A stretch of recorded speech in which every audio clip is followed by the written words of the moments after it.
All right, so these next couple of exercises are things I'd like to ask on tests and also what your discussion board for this week are going to be on, which is sort of just looking at events or coming up with events that are either independent, dependent, disjoint, or joint.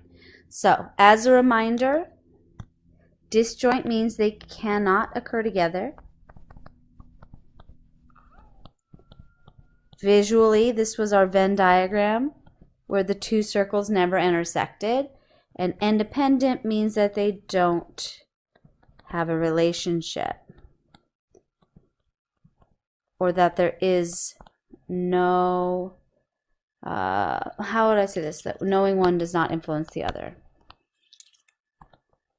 Knowing one doesn't change probabilities.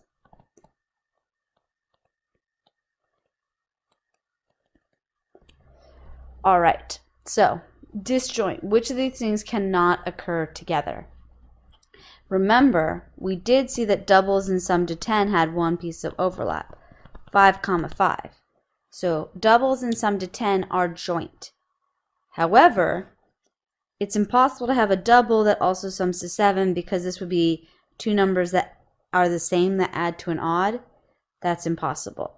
So, A and B are disjoint. And as we already saw, summing to 7 and summing to 10, those two things can't occur together. So A and C are also disjoint. Now I did the easy one. I want you guys to tackle and think about which of these pairs of events are independent. All right, so a way to think about this is by using these little rules up above. So let's just figure out the probability of A given B.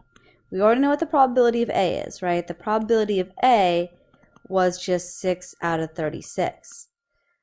So if given B, we know that we've already rolled a double,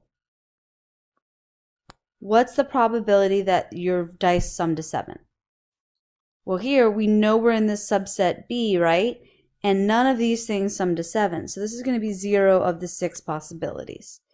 So 0 of 6 does not equal 6 of 36. So A and B are not independent. Or we can say they are dependent.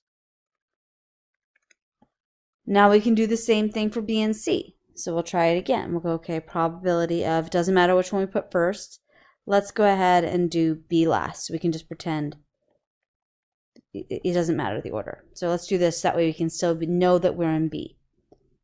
So knowing we're in B, what's the probability of something that sums to 10? Well, that's one of our 6 possibilities, right? We're basically limiting our sample space. And we can find the probability of B. We already, oops, sorry, it should be the same as what's in front of the line. This was 3 out of 36. 1/6 and 1/12 are not the same. So again, none of these are dependent. In fact, none of these are independent. We always find out more information given what happened in the previous one. So knowing that we rolled doubles, it's now much more likely that we rolled a 10 than it was previously, because one of the 3 ways to roll a 10 happens to be a double. And we could have done this thing backwards just to show you if I wanted to flip that around. The probability of B given C, now we're here. And how many of those are doubles? 1 of the 3. And what's the probability of rolling doubles? 6 out of 36. And again, these are not the same, so we're not going to have any sort of independence. So anyways, that's how you could test it when you actually have an entire sample space. Not always, most of the time not going to happen.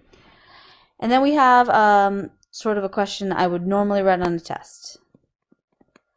Consider 2 new events. D, the first die rolled shows a 3.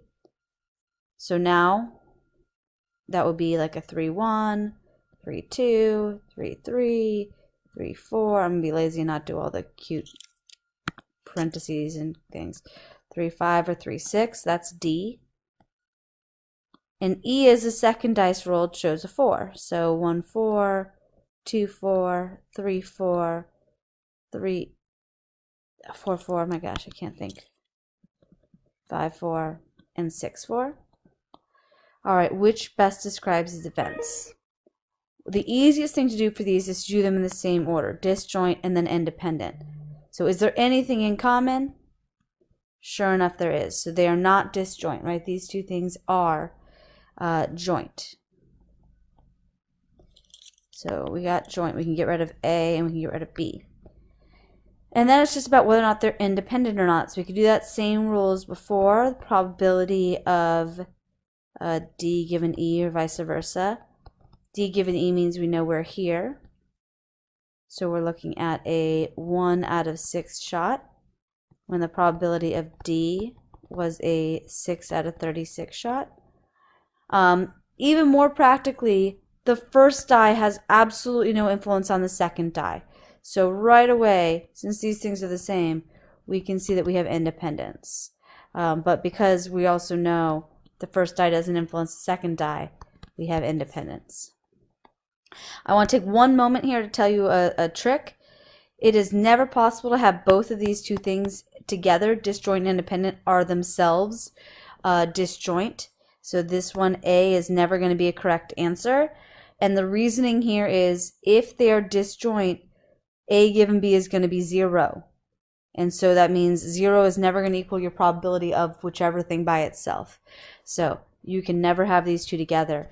Visually, what this means is if A and B are disjoint, knowing that we're in the A circle tells us that we're not in the B circle. So it does give us information about that probability.